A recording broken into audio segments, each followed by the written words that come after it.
Hi friends, how are you. तो आज जो है एक स्टूडेंट के रिक्वेस्ट पर में हम जो है BPCE 014 शुरू करने जा रहे हैं। इसका नाम है साइकोपैथोलॉजी।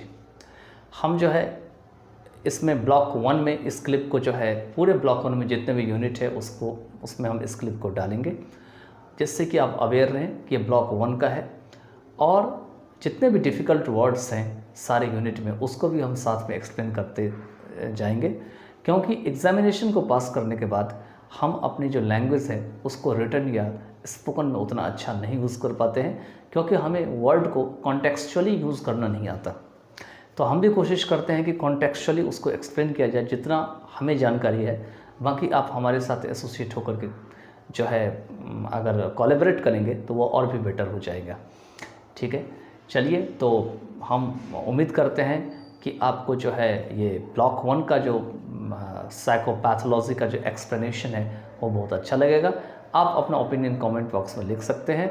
अगर आपको कहीं भी कुछ भी आपको लगे कि नहीं कोई प्रॉब्लम है तो आप बता सकते हैं, आप हमको सजेस्ट कर सकते हैं। तो bye then just take care of yourself. Best luck for your exam. Hi, how are you? Welcome on Easy Learning. Now in this part of the video, I am going to cover Block 1, Unit 3 and Part 2. In this part of the video, we will cover about the factors, and this is 3.3 of biological factors. So all the biological factors I would cover in this part of the video. So you need to just watch this video meticulously. तो चलिए शुरू करते हैं। इसमें है biological factor. आखिर में biological factor जो होते हैं वो कैसे जो है वो मेंटल डिसऑर्डर के कारण बनते हैं। तो the biological view point focuses on mental disorder. Biological view point क्या करते हैं तो मेंटल डिसऑर्डर के ऊपर फोकस करते हैं as disease whose primary symptoms are behavioural और कॉग्निटिव। एक बीमारी के रूप में होते हैं जिसका कि प्राइमरी सिम्टम्स क्या होता है, जब भी आप इसके सिम्टम को देखेंगे तो आपको लगेगा कि इनके बिहेवियर में चेंज हुआ है, या कॉग्निटिव मतलब सोचने समझने की शक्ति होती है उसमें चेंजिंग हुई है। Although there causes are biological और physiological as against the physical illnesses where the cause and symptoms are purely physical. भले उनके जो कॉजेज होते हैं वो बायोलॉजिकल होते हैं और या फिजियोलॉजिकल होते हैं, क्योंकि ये जो है फिजिकल इलनेसेस के खिलाफ होते हैं। जहाँ पर में अगर फिज़िकल इलनेस की बात किया जाए तो आपको जो कॉज और सिम्टम्स है वो बिल्कुल फिज़िकल होते हैं। इसमें आपको कॉज और जो सिम्टम्स होते हैं वो फिज़िकल नहीं होते हैं, ये डिफरेंट काइंड्स के होते हैं। ठीक है, आगे चलते हैं। तो according to this view mental disorders are seen as disorder of the central nervous system. और इस विचार के अनुसार से देखा जाए तो मेंटल डिसऑर्डर जो होते हैं इन्हें सेंट्रल नर्वस सिस्टम में जो खराबी आ जाती है उनके रूप में देखा जाता है, and this are sometimes inherited और caused by some medical factors. और इसीलिए कभी कभी इसे कुछ मेडिकल फैक्टर्स के द्वारा लिया जाता है या अपनाया जाता है, जैसे कि इंजरीज़ के द्वारा या फिजिकल डिजीज़ के द्वारा। आगे चलते हैं। आगे दे रखे हैं कि साइकोलॉजिकल और environmental factors are not considered to cause this disorder.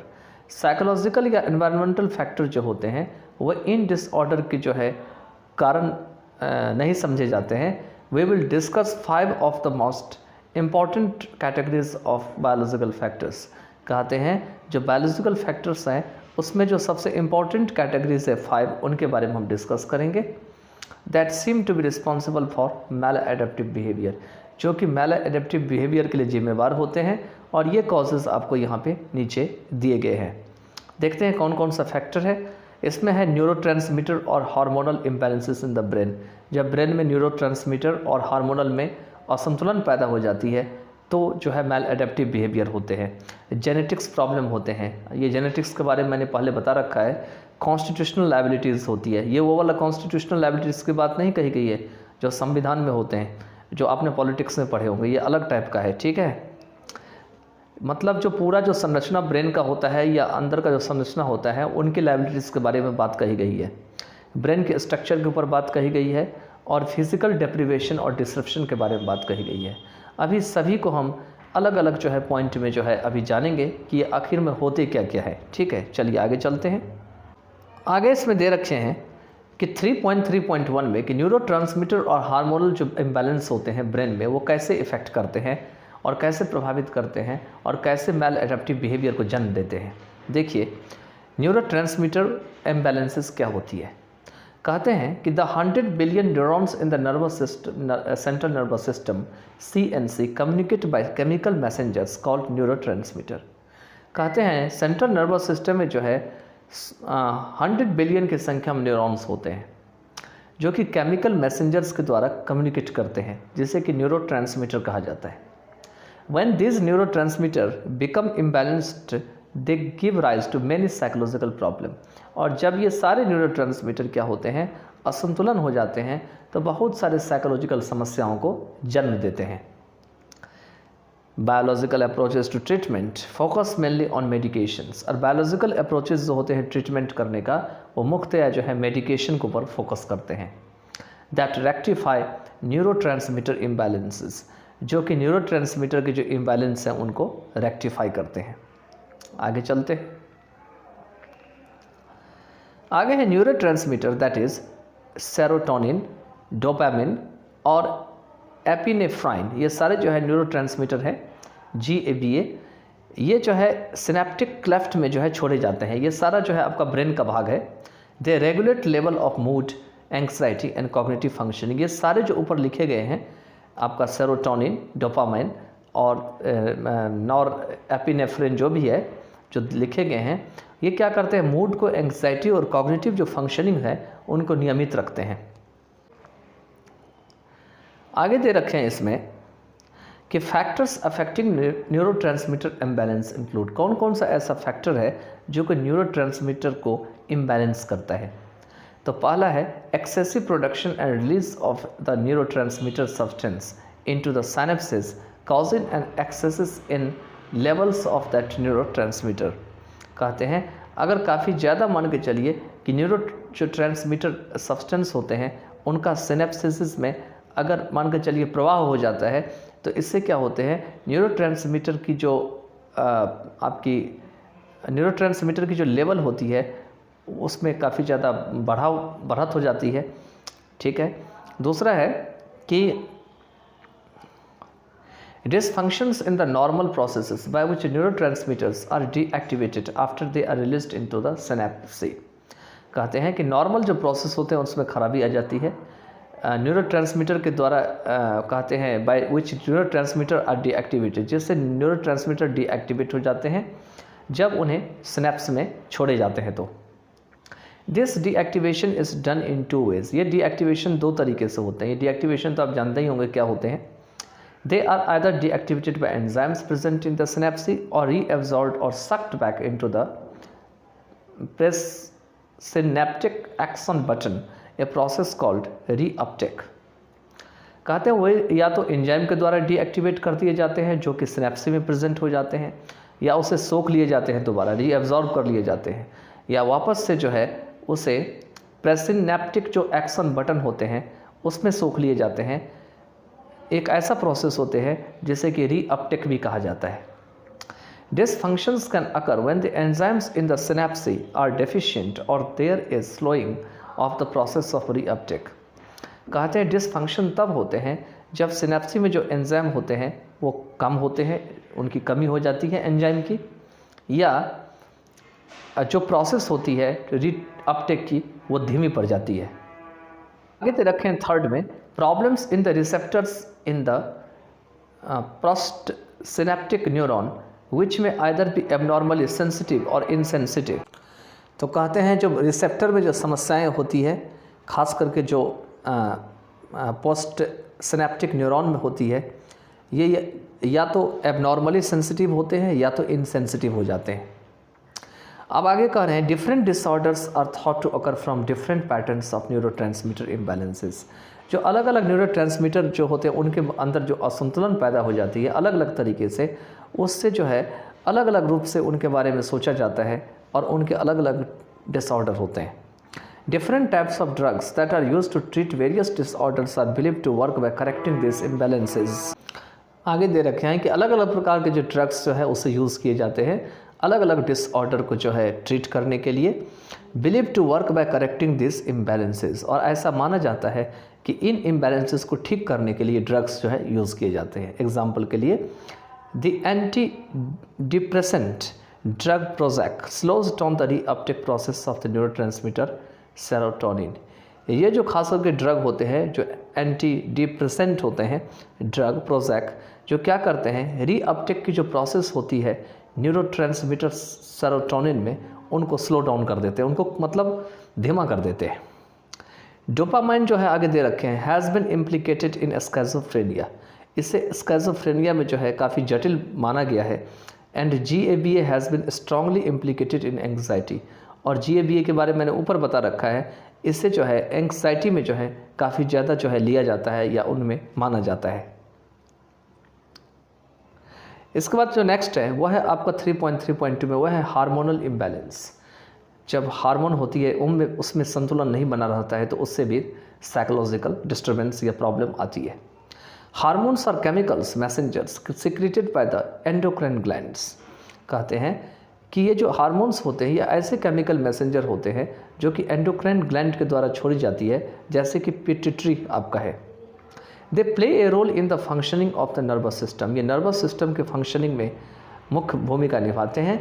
And in the regulation of behaviour, साथ ही साथ बिहेवियर की जो रेगुलेशन होती है उसमें, that is during adolescence changes in the hypothalamic pituitary adrenal axis are involved in the increase in cortisol, stress related hormone.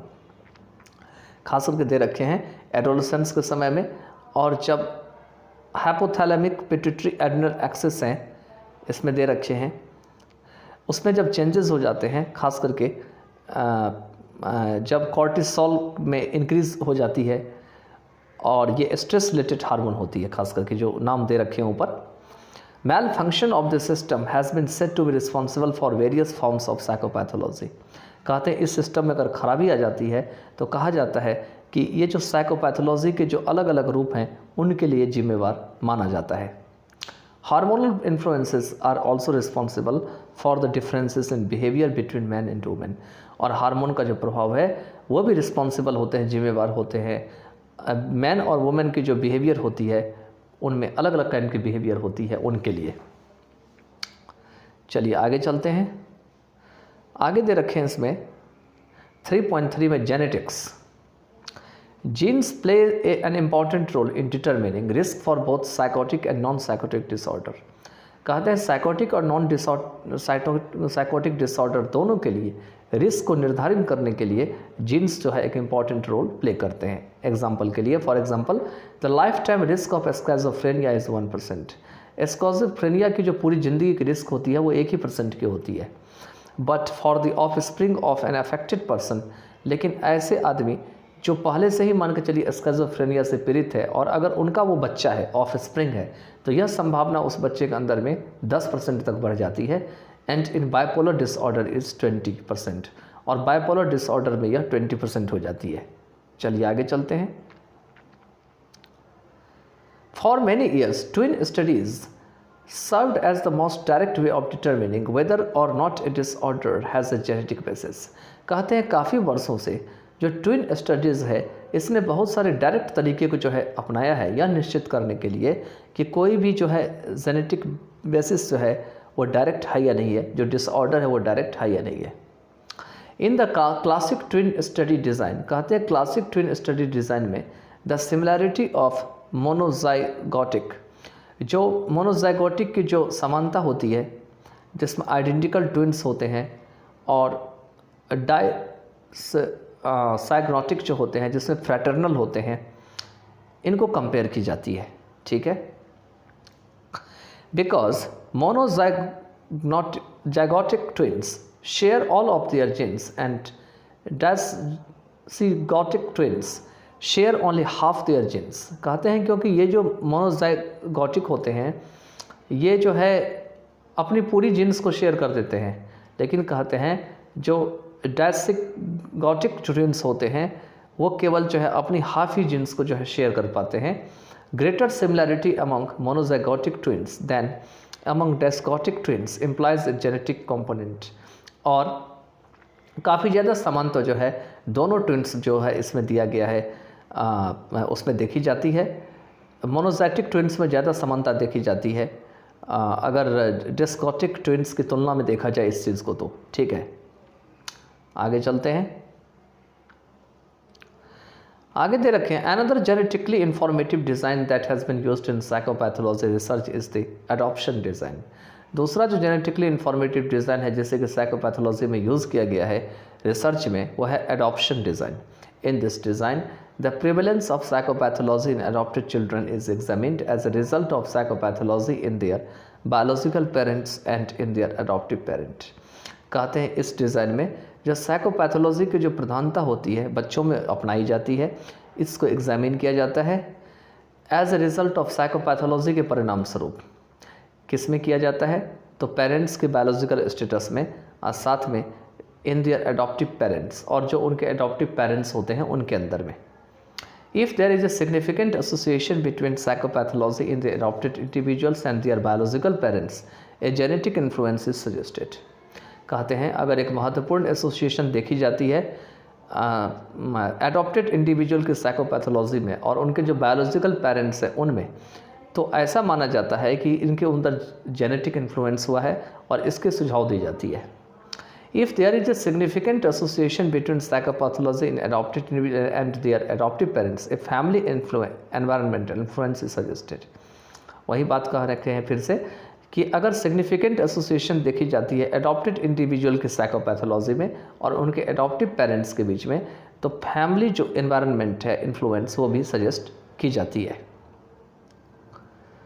आगे दे रखे हैं इसमें कि for most major mental disorder, अगर अधिकतर आप मेंटल डिसऑर्डर को देखें तो उसमें जैसे कि स्किज़ोफ्रेनिया है, मेजर मूड डिसऑर्डर्स है, एंग्जाइटी डिसऑर्डर है, अल्कोहल यूज डिसऑर्डर है, ट्विन और जो एडॉप्शन स्टडीज़ है have demonstrated significant genetic effect. इस सब ने मिल करके काफ़ी ज़्यादा जो महत्वपूर्ण जो है जेनेटिक इफेक्ट्स को दिखाया है। डेमोन्स्ट्रेट का मीनिंग होते हैं दिखाना।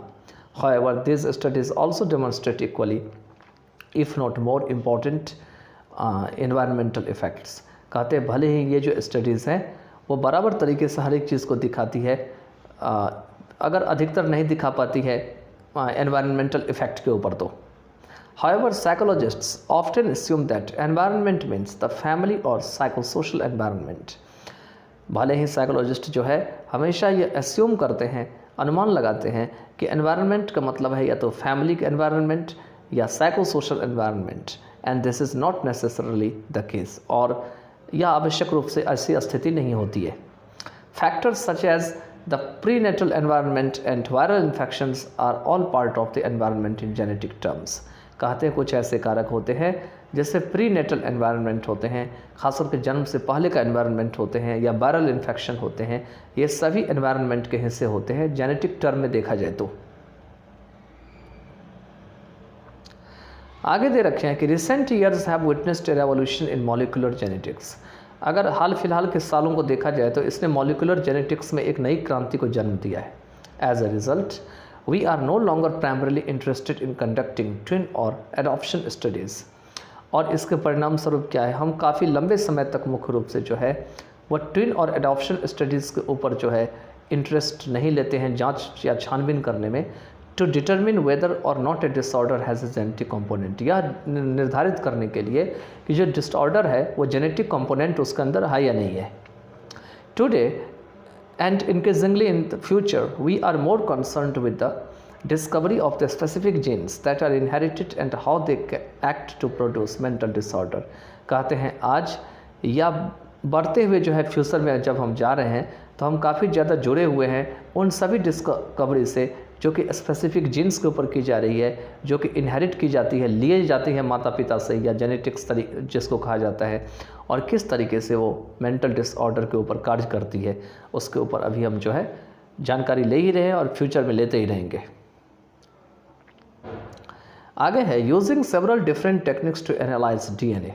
कहते हैं डीएनए के बहुत सारे टेक्निक को जो है यूज़ करके, जैसे कि मॉलिक्यूलर बेसिस है जीन्स का, researchers are now in a position to correlate the presence of specific genes with specific mental disorders. आजकल के रिसर्चर जो है वो इस हालात में पहुंच चुके हैं कि जो स्पेसिफिक जीन्स है उसको स्पेसिफिक मेंटल डिसऑर्डर की उपस्थिति को आपस में मिला के देखते हैं, कोरिलेट करते हैं।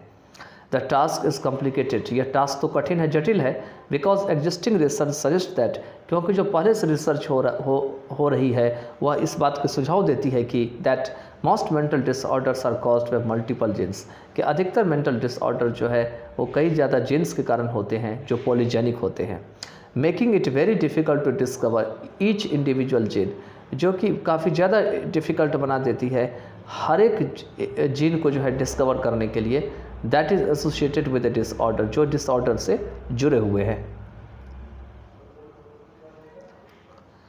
आगे दे रखे हैं कि finally there are so many genes that the thousands of analyses undertaken in a single study can sometimes lead to false positive findings। अंत में बहुत सारे ऐसे जीन्स हैं जिसमें हज़ारों की संख्या में जो एनालिसिस किए गए हैं उन्हें एक सिंगल स्टडी के रूप में अपनाया जाता है, जो कि कभी कभी जो है पॉजिटिव तरीके से हमें lead to false positive findings, मतलब पॉजिटिव चीज़ जो हम पा रहे हैं वो सही है या नहीं है उसके बारे में बताते हैं। दस replication of positive findings is crucial, इसीलिए पॉजिटिव फाइंडिंग का जो हमारा ये जो पकड़ने का तरीका है, रेप्लिकेशन है, वो ज़्यादा क्रूशल है। क्रूशल मीन्स आवश्यक है, जरूरी है। Despite this problems it seems highly likely that in the next decade many genes associated with mental disorders will be identified. और इन सब प्रॉब्लम्स के बावजूद भी मालूम पड़ता है, काफ़ी ज़्यादा संभावना बनती है कि आने वाले जो वर्षों में या दशकों में बहुत सारे जीन्स जो कि मेंटल डिसऑर्डर से जुड़े हुए हैं वो भी पहचान लिए जाएंगे। आगे चलते हैं, आगे देखते हैं, यह है कॉन्स्टिट्यूशनल लायबिलिटीज़। तो कॉन्स्टिट्यूशनल लायबिलिटीज़ क्या होते हैं? तो the term constitutional is used to describe an characteristic that is either innate or acquired early in life, often at prenatal stage and in such a strength that it is functionally similar to a genetic characteristic।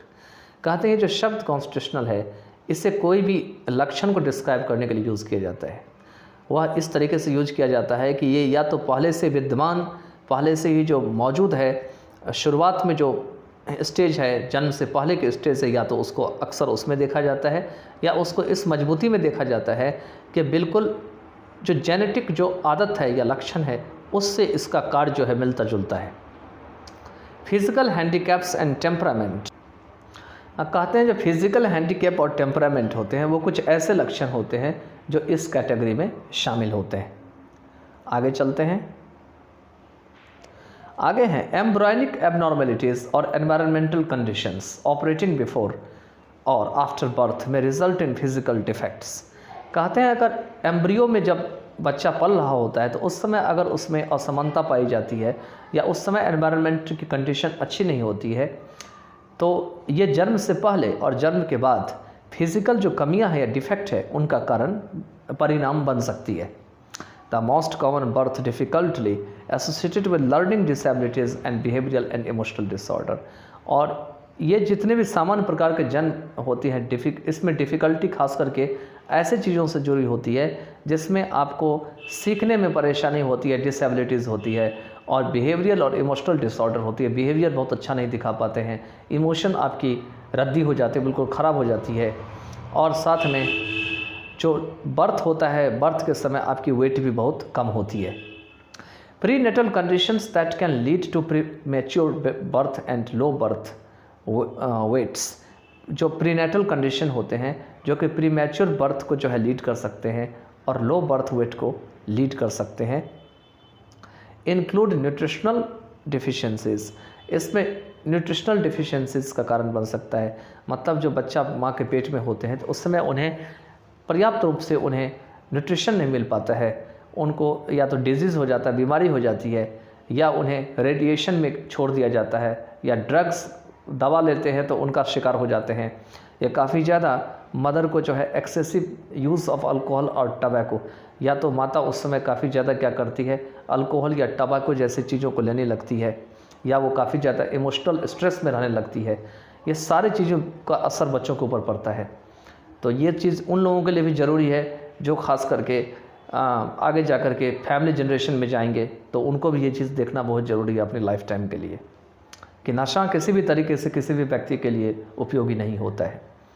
अगर वो इस तरह का seven करता है तो जो intoxication है वो हमेशा जो है ख़ास करके जो है शरीर को प्रभावित करता है। अब आगे दे रखे हैं कि socio economic status is also related to fetal and birth difficulties. अगर सामाजिक आर्थिक जो आपकी अवस्था है, स्टेटस है, यह भी हमारी फीटल और बर्थ जो डिफ़िकल्टीज़ हैं उनसे संबंधित होती है। फीटल का मतलब भ्रूण होते हैं और बर्थ होते हैं। पहले क्या होती थी, फीटिसाइड होती थी, तो उसमें क्या होते थे, भ्रूण हत्या करा दी जाती थी।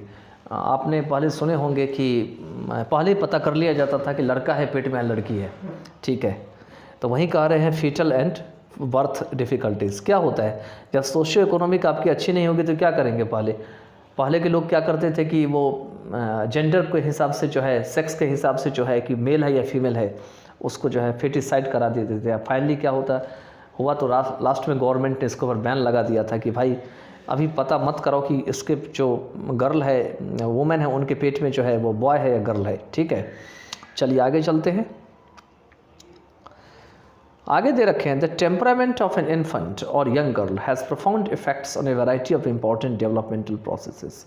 कहते हैं जो चाइल्ड होते हैं या शिशु होते हैं, उनका जो स्वभाव होता है, इनका बहुत ही गहरा प्रभाव जो है अनेक प्रकार के जो महत्वपूर्ण डेवलपमेंटल प्रोसेस होते हैं उनके ऊपर पड़ता है। ये रॉथबर्ट और अहादी का जो है स्टेटमेंट है 1994 का। For example, a child with fearful temperament would become conditioned to fear situation in which fear is provoked. कहते हैं एग्जाम्पल के लिए, अगर कोई चाइल्ड मान के चलिए, उनके अंदर जो है डर सा मान के चलिए, उनके अंदर स्वभाव है, would become conditioned to fear situation, तो क्या है, उनके अंदर हमेशा डर बना रहता है, वो ऐसा कंडीशन अपने आप में बना लेता है in which fear is provoked, और उन्हें ऐसा लगता है कि हमेशा फियर जो है उनके अंदर समाया हुआ है और फियर, डर जो है उन्हें हमेशा सता रहा है।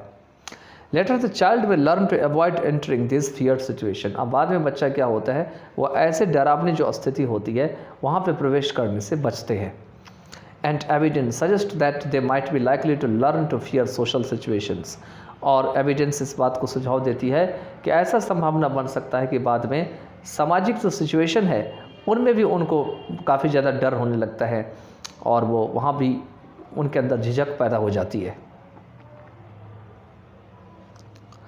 आगे दे रखे, a child with a low threshold or low tolerance for distress may also learn to regulate distress by keeping the level of stimulation low, whereas a child with a high need of stimulation may do things to increase stimulation.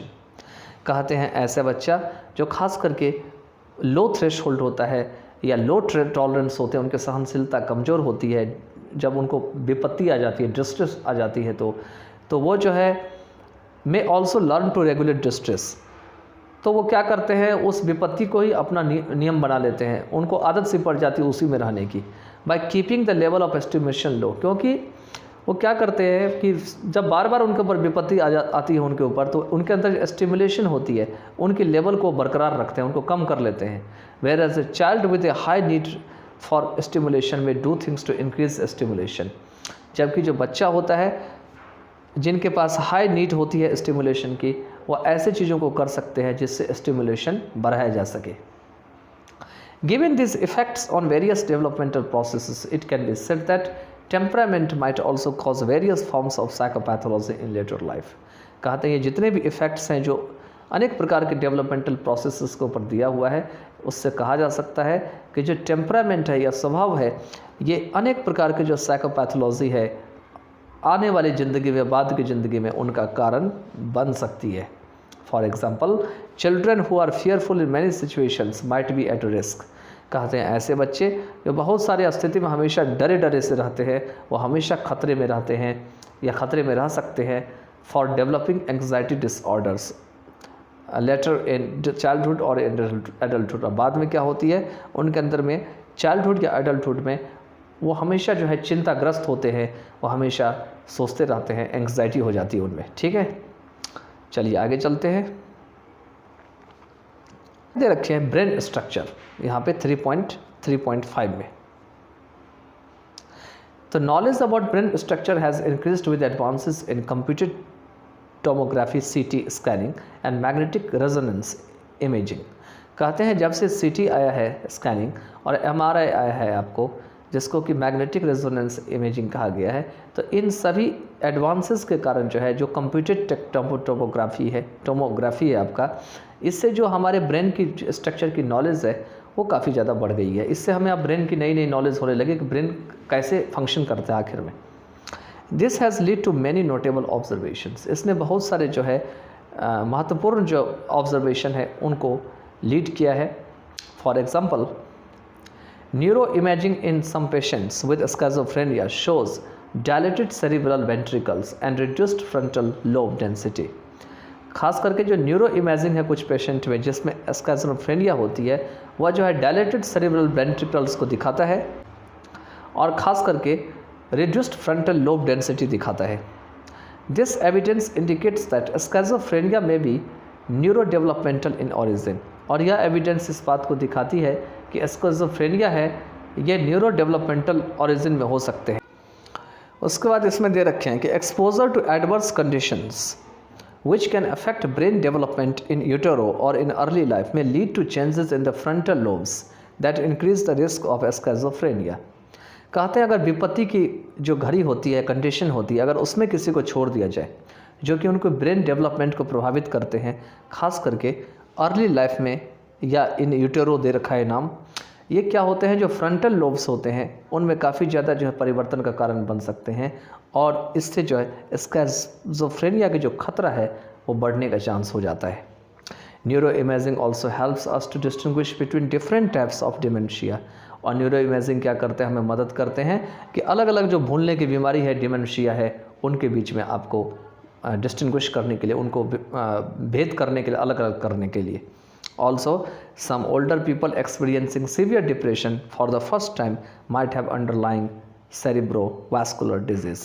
और कहते हैं कि कुछ जो older जो लोग हैं जिन्हें कि काफ़ी ज़्यादा गहरा डिप्रेशन का वो सामना कर रहे हैं, एक्सपीरियंस कर रहे हैं पहली बार, उनके अंदर जो है इस पे बेस्ट जो फंडामेंटल खास करके जो सेरिब्रोवैस्कुलर डिजीज़ है उनके ऊपर जो आधारित है चीज़ें हैं, उनके कारण से वो उनके अंदर सीवियर डिप्रेशन हो सकते हैं। आगे है इसमें दिया हुआ कि 3.3.6 में फिजिकल डेप्रिवेशन और डिसरप्शन। फिजिकल डेप्रिवेशन और डिसरप्शन क्या होते हैं, तो आगे दे रखे हैं the most basic human requirements are those of food, water, oxygen, sleep and elimination of wastage. कहते हैं कि जो बेसिक जो ह्यूमन की जो आवश्यकता है वो क्या है, वो है फूड, वाटर, ऑक्सीजन, स्लीप और वेस्टेज जो होते हैं उनको बाहर करने की, एलिमिनेशन करने की। Insufficient rest, inadequate diet or working too hard when ill can all interfere with a person's ability to cope and might predispose him or her to a variety of problems। कहते हैं अगर आप अपर्याप्त आराम करते हैं, पर्याप्त रूप से आहार नहीं लेते हैं, काफ़ी ज़्यादा मेहनत कर रहे होते हैं, और जब आप बीमार होते हैं, ये सभी क्या करते हैं, पर्सन की एबिलिटी को इंटरफेयर कर सकते हैं। उन सभी चीज़ों से निपटने के लिए और साथ ही साथ माइट प्रीडिस्पोज हिम, उस व्यक्ति को जो है प्रीडिस्पोज कर सकते हैं, अनेक सारे जो है प्रॉब्लम होते हैं। मतलब पहले से ये सारी चीज़ें जो है उनके अंदर में समाहित होना शुरू हो जाती है। बहुत सारी प्रॉब्लम ऐसा लगता है कि अब जो है उनको आने वाले टाइम में प्रॉब्लम होंगे ही होंगे, क्योंकि ये सारी चीज़ें वो उन कारणों से करती है या उनके एब्सेंस के होते हुए भी करती है, जैसे कि इनसफिशिएंट रेस्ट करते हैं, इनएडिक्वेट डाइट लेते हैं या वर्किंग काफ़ी ज़्यादा वर्क करने लगते हैं। तो उन्हीं के बारे में दे रखे हैं। चलिए आगे दे रखे हैं। आगे यहाँ पे है कि experimental studies of volunteers who have gone without sleep for 72 to 98 hours show psychological problems like disorientation for time and place and feelings of depersonalization।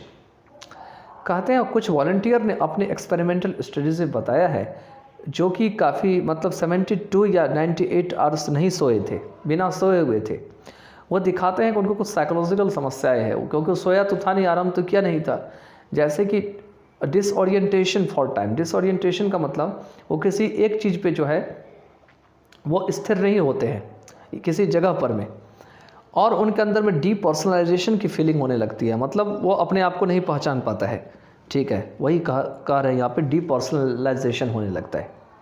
Prolonged food deprivation also affects psychological health. अगर लगातार अगर आप भोजन ना लें तो यह भी साइकोलॉजिकल हेल्थ को प्रभावित कर सकती है या करती है। Severe malnutrition in children not only impairs physical development and lowers resistance to disease, but it also stunts brain growth, results in lowered intelligence, and increases risk for disorders like attention deficit disorder. कहते हैं काफ़ी ज़्यादा अगर कुपोषण का शिकार बच्चों में हो जाते हैं तो ये केवल उनको फिज़िकल डेवलपमेंट को ही नहीं खराबी करती है, बल्कि जो डिजीज़ की जो रेजिस्टेंस होती है उनको भी कम कर देती है। ठीक है, मतलब बीमारी उनको ज़्यादा होने लगता है। रेजिस्टेंस का मतलब वही है यहाँ पर में, lowers resistance to disease, but it also stunts brain growth, बल्कि ब्रेन की ग्रोथ को भी बिल्कुल ख़राब कर देती है। रिजल्ट्स इन लोअर्ड इंटेलिजेंस, और इससे उनका इंटेलिजेंस का लेवल भी कमज़ोर पड़ जाता है। And increases risk for disorder, और कुछ डिसऑर्डर के जो रिस्क होते हैं वो बढ़ जाते हैं, जैसे कि अटेंशन डेफिसिट डिसऑर्डर जो है। आगे दे रखे हैं इसमें कि healthy mental development depends on child's receiving adequate stimulation from the environment. अगर किसी बच्चे को बहुत अच्छी तरीके से हेल्दी मेंटल डेवलपमेंट करना है तो उनको जो है वो पर्याप्त स्टिमुलेशन जो उनके एनवायरनमेंट से मिलती है वो देना ज़रूरी हो जाता है।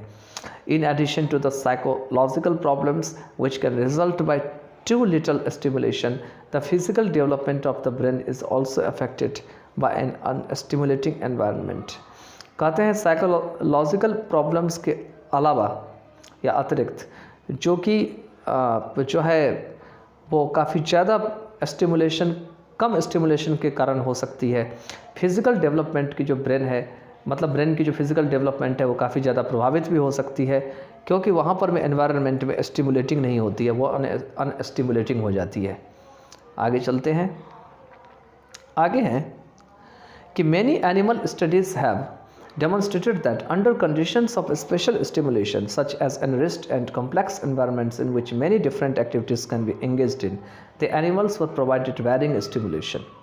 कहते हैं बहुत सारे एनिमल्स की जो स्टडीज़ है उन्होंने दिखाया है कि कुछ खास स्टिमुलेशन की कंडीशन में, जैसे कि एनरिच्ड और कॉम्प्लेक्स जो एनवायरनमेंट होती है, जिससे बहुत प्रकार के एक्टिविटीज़ जो है उसमें जो है लगे जा सकते हैं, उसमें हम मतलब लग सकते हैं अपने आप को, तो the animals are provided varying stimulation. तो ऐसी स्थिति में एनिमल को अलग अलग स्टिमुलेशन जो है दिया गया। आगे दे रखे हैं, इट वॉज फाउंड दैट, तो इसमें यह पाया गया कि there were positive changes in brain chemistry. Brain chemistry में कुछ सकारात्मक परिवर्तन हुए हैं, साथ में स्ट्रक्चरल जो चेंजेस हुए हैं ब्रेन के बहुत सारे हिस्सों में। ये डायमंड 1988, नेल्सन एंड ब्लम 1997 का स्टेटमेंट है। On the other hand sensory overload can also empire adult functioning. दूसरी ओर अगर सेंसरी ओवरलोड है तो यह भी एडल्ट की जो फंक्शनिंग है उनको ख़राब कर सकती है। आगे दे रखे क्रिटिकल थिंकिंग के ऊपर। Some severe psychiatric condition such as Huntington's disease, in which the individual develops increasing muscular spasticity and mental deterioration leading to death in middle age, can be predicted by genetic testing. कहते हैं genetic testing के द्वारा कुछ जो गहरा जो psychiatric condition है, जैसे हंटिंगटन डिजीज़ है, जिसमें इंडिविजुअल जो है वो उनके अंदर मस्कुलर स्पेस्टिसिटी जो है बढ़ती चली जाती है और मेंटल लॉस होने लगता है, दिमाग की जो हानि होने लगती है और इससे व्यक्ति को डेथ भी हो सकती है। तो ये सब सारी चीज़ें जो है जेनेटिक टेस्टिंग से निकाला जा सकता है, प्रेडिक्ट किया जा सकता है। It can not be prevented, इससे रोका तो नहीं जा सकता है, but those who have the gene for the condition, लेकिन जिसको भी इस कंडीशन का जीन किसी का अंदर है, may choose not to have child and pass the gene on them. वो हो सकता है choose not to have child, वो चाहते हैं कि ऐसा कि उनके पास बच्चा ना हो, एंड और वो नहीं चाहते हैं कि ये जीन उनके अंदर जाए। Would you want to know as a young person whether you carry the gene, क्या आप चाहते हैं एक यंग पर्सन के रूप में कि आपके पास ऐसा जीन हो? चलिए इसके साथ ये वीडियो यहीं ओवर कर देते हैं। अब हम नेक्स्ट पार्ट ऑफ वीडियो में साइकोलॉजिकल फैक्टर्स के ऊपर बताएंगे। Bye then take care of yourself.